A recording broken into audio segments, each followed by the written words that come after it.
Hello friends, what's up. सो focus, हमारी आज की मूवी है 1999 की बाइसेंटेनियल मैन। वैसे तो ये एक साइंस फिक्शन मूवी है, पर ये दूसरी साइंस फिक्शन मूवीज जैसी बिल्कुल नहीं है। और इसमें एक बहुत ही क्रिटिकल पॉइंट को हाईलाइट किया गया है कि रोबोट्स को हम किस हद तक एक्सेप्ट कर पाएंगे। तो चलिए शुरू करते हैं।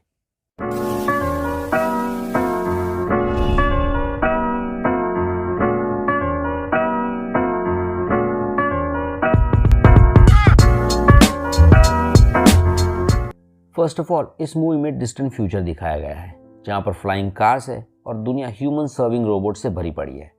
मूवी के स्टार्टिंग में रिचर्ड के घर पे एक बड़ा सा कुरियर आता है और रिचर्ड के फेस की स्माइल देखकर यह पता चलता है कि वो इसी की वेट कर रहा था और एक्साइटेड होकर वो अपनी पूरी फैमिली को इकट्ठा कर लेता है। बॉक्स खोलने पर वो लोग देखते हैं कि अंदर एक ह्यूमन साइज्ड रोबोट होता है और वो लोग उसे एंड्रयू नाम देते हैं। रिचर्ड और उसकी फैमिली की बातों से यह पता चलता है कि उनका नेबरहुड एंड्रयू जैसे हाउस होल्ड रोबोट से भरा पड़ा है। स्टार्ट होने पर एंड्रयू अपने आप को इंट्रोड्यूस करता है और बताता है कि वो किसी भी ह्यूमन को हार्म करने के अलावा उनके हर एक ऑर्डर्स फॉलो करेगा।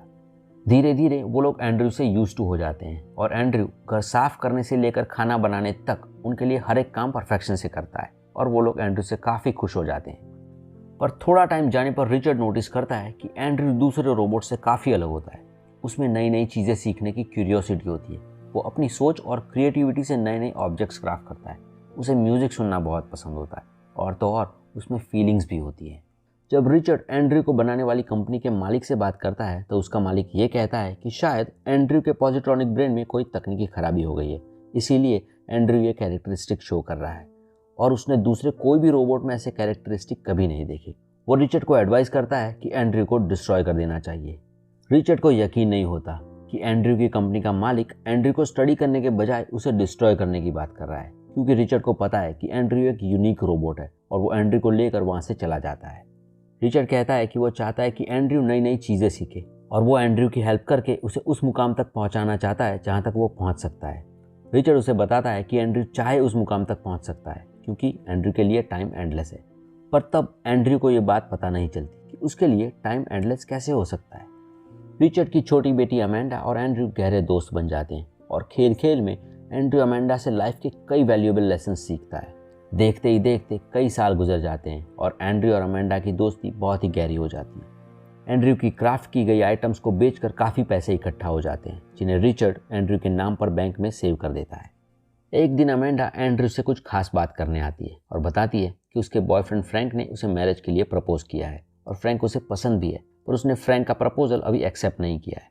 एंड्रयू कहता है कि अगर उसे फ्रैंक पसंद है तो बेशक उसे उससे शादी कर लेनी चाहिए।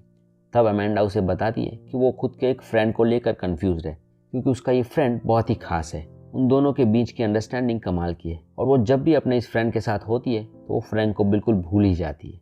और हमें अमेंडा की बातों से साफ पता चल जाता है कि उसका ये फ्रेंड और कोई नहीं बल्कि एंड्रयू ही है। पर एंड्रयू इस बात से बिल्कुल अनजान होता है कि अमेंडा एक्चुअली उसी की बात कर रही है और वो बेझिझक कर कह देता है कि अगर ऐसी बात है तो अमेंडा को फ्रैंक से नहीं बल्कि अपने इस फ्रेंड से शादी करनी चाहिए। पर अमेंडा उसे बताती है कि काश ये सब इतना सिंपल होता और आखिर में अमेंडा फ्रैंक से शादी कर लेती है। और देखते ही देखते 12 साल बीत जाते हैं और एंड्रयू ने इन 12 सालों में सैकड़ों बुक्स रीड की होती है और उसे ये पता चलता है कि हिस्ट्री में अनगिनत लोगों ने अपना फ्रीडम पाने के लिए अपने जान की कुर्बानी दी होती है।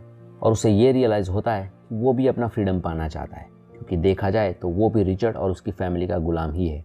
एंड्रयू रिचर्ड को अपने बचाए हुए पैसे ऑफर करके बदले में अपना फ्रीडम मांगता है, पर यह भी बताता है कि वो फ्री होकर भी रिचर्ड और उसकी फैमिली को बिल्कुल पहले की तरह ही सर्व करेगा। वो बस उनका गुलाम नहीं रहना चाहता।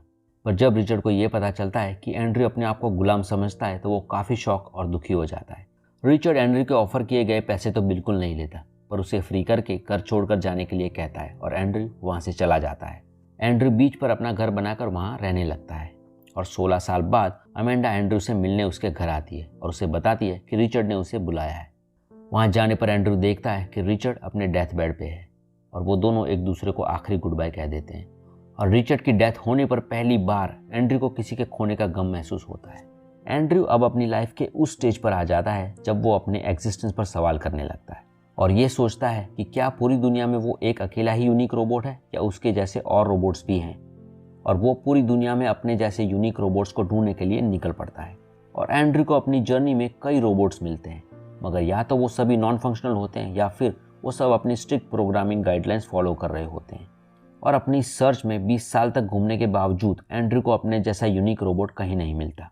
पर थोड़े टाइम बाद एंड्रयू को अपनी जर्नी पर रूपर्ट नाम का एक साइंटिस्ट मिलता है जो रोबोट्स के ऊपर बहुत ही गहरी रिसर्च कर रहा होता है, मगर फंडिंग्स ना मिलने की वजह से उसने अपनी रिसर्च बंद कर दी होती है। एंड्रयू उसकी रिसर्च से काफ़ी इंप्रेस हो जाता है और अपनी सेविंग्स में से उसे फंडिंग्स देकर रिसर्च कंटिन्यू करने के लिए कहता है। और एंड्रयू को थैंक यू कहने के लिए रूपर्ट एंड्रयू को एक्सटर्नल अपग्रेड्स दे देता है, जिससे अब एंड्रयू बिल्कुल एक इंसान जैसा दिखने लगता है। और एंड्रयू अपनी 20 साल की जर्नी खत्म करता है और सीधा चला जाता है अमेंडा से मिलने। एंड्रयू जब अमेंडा के घर पहुंचता है तो वो अमेंडा को देखकर शॉक हो जाता है, क्योंकि 20 साल बीत जाने के बावजूद अमेंडा पहले से भी ज़्यादा खूबसूरत लग रही होती है। मगर एंड्रयू को फिर पता चलता है कि वो अमेंडा नहीं बल्कि उसकी ग्रैंड डॉटर पोर्शिया होती है, जो हूबहू अमेंडा जैसी ही लगती है। और उन तीनों में काफ़ी कन्फ्यूजन क्रिएट हो जाता है, क्योंकि एंड्रयू नहीं समझ पाता कि अमेंडा जैसी लगने वाली ये दूसरी लड़की कौन है और अमेंडा इतनी बूढ़ी कैसे हो गई। और एंड्रयू के अपग्रेड्स की वजह से अमेंडा एंड्रयू को पहचान नहीं पाती। मगर थोड़ी देर बाद उन लोगों में कन्फ्यूजन क्लियर हो जाता है। कुछ सालों बाद एंड्रयू को हॉस्पिटल में बुलाया जाता है और वहाँ जाने पर वो देखता है कि अमेंडा अपनी आखिरी सांसें गिन रही होती है और फिर वो उन्हें छोड़कर चली जाती है। अब रिचर्ड और अमेंडा की डेथ के बाद एंड्रयू को रिचर्ड की वो बात समझ में आती है जब रिचर्ड ने कहा था कि एंड्रयू के लिए टाइम एंडलेस है। और एंड्रयू ये समझ जाता है कि हर एक इंसान जिससे वो प्यार करता है एक ना एक दिन उसे छोड़कर इस दुनिया से चला जाएगा और उसे उन सभी की डेथ्स का गम बर्दाश्त करना होगा। वहीं अमेंडा की डेथ के बाद पोर्शिया और एंड्रयू एक दूसरे को सहारा देते हुए एक दूसरे के काफ़ी करीब आ जाते हैं। और कभी कभी पोर्शिया ये बिल्कुल भूल जाती है कि एंड्रयू एक रोबोट है। एंड्रयू रूपर्ट से अपने नेक्स्ट अपग्रेड्स के बारे में बात करता है और एंड्रयू हर एक अवेलेबल मेडिकल टेक्स्ट बुक को स्टडी करता है और रूपर्ट की हेल्प से वो ह्यूमन बॉडी के हर एक ऑर्गन को प्रोस्थेटिक इम्प्लांट्स में डेवलप कर लेता है। और रूपर्ट कहता है कि ये मेडिकल साइंस में एक बहुत ही बड़ा इन्वेंशन है, क्योंकि इन सभी प्रोस्थेटिक्स को ह्यूमन बींग्स में भी इम्प्लांट्स किया जा सकता है। रूपर्ट एंड्रयू को वार्न करता है कि उसकी बॉडी में CNS का प्रोस्थेटिक प्लेस करके उसकी बॉडी ऐसी अनगिनत फीलिंग से भर जाएगी जो उसने कभी फील भी नहीं की होगी और सोची भी नहीं होगी, और ये एक बहुत ही बड़ा अपग्रेड होगा। जब रूपर्ट को ये पता चलता है कि एंड्रयू पोर्शिया से प्यार करता है और उससे शादी करना चाहता है, तो रूपर्ट प्रोस्थेटिक इम्प्लांट्स के साथ साथ एंड्रयू के फिजियोलॉजिकल फंक्शंस भी अपग्रेड कर देता है, जिससे अब वो फूड और ड्रिंक्स टेस्ट और डाइजेस्ट भी कर सकता है। और हालांकि वो उसे रिप्रोडक्टिव तो नहीं पर सेक्सुअली एक्टिव भी बना देता है। अब अपने सारे नए अपग्रेड्स, नए इमोशंस और नई फीलिंग्स से भरी बॉडी लेकर एंड्रयू सीधा चला जाता है पोर्शिया से मिलने। पर पोर्शिया एंड्रयू को बताती है कि वो अपने फ्रेंड चार्ल्स से शादी कर रही है, क्योंकि एंड्रयू चाहे जितना अपग्रेड कर ले आखिर में वो रहेगा तो एक रोबोट ही। एंड्रयू ये बात सुनकर काफ़ी दुखी हो जाता है कि एक दूसरे से इतना अटैचमेंट होने के बावजूद पोर्शिया उसे रोबोट ही समझती है। पर आखिर में जाते हुए वो पोर्शिया से एक किस की रिक्वेस्ट करता है और बताता है कि इस किस से पोर्शिया को पता चल जाएगा कि वो एंड्रयू से प्यार करती है या चार्ल्स से। और जब वो दोनों किस करते हैं तो अलग ही नहीं हो पाते और पोर्शिया को रियलाइज़ हो जाता है कि वो एंड्रयू से ही प्यार करती है और वो ये एडमिट भी कर लेती है। पर पोर्शिया को उनके सामने एक बहुत ही बड़ी रुकावट दिखती है और वो एंड्रयू को बताती है कि ह्यूमंस उनके मैरिज को कभी एक्सेप्ट नहीं करेंगे। और पोर्शिया से मैरिज करने के लिए एंड्रयू इंटरनेशनल कोर्ट से रिक्वेस्ट करता है कि उसे एक ह्यूमन बीइंग डिक्लेयर कर दिया जाए ताकि वो पोर्शिया से शादी कर सके, क्योंकि उसकी बॉडी भी ह्यूमन बीइंग्स जैसे ऑर्गन से ही चलती है। पर इंटरनेशनल कोर्ट के जज एंड्रयू को बताते हैं कि एंड्रयू के पास अभी भी पॉजिट्रॉनिक ब्रेन है, जिसकी वजह से वो अब भी इमॉर्टल है और इसी वजह से वो उसे ह्यूमन बीइंग डिक्लेयर नहीं कर सकते, चाहे वो अपग्रेड्स करके कितना भी ह्यूमन बीइंग्स जैसा हो जाए।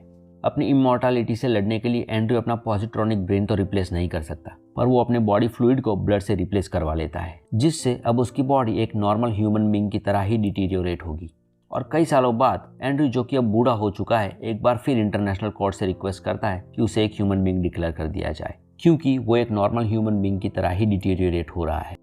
और एंड्रयू जब अपने 200 साल कंप्लीट करता है और अपने डेथ बेड पे होता है, तब फाइनली उसे एक ह्यूमन बीइंग डिक्लेयर कर दिया जाता है। पर ये सुनने से पहले एंड्रयू की डेथ हो जाती है और पोर्शिया भी एंड्रयू के साथ ही दम तोड़ देती है।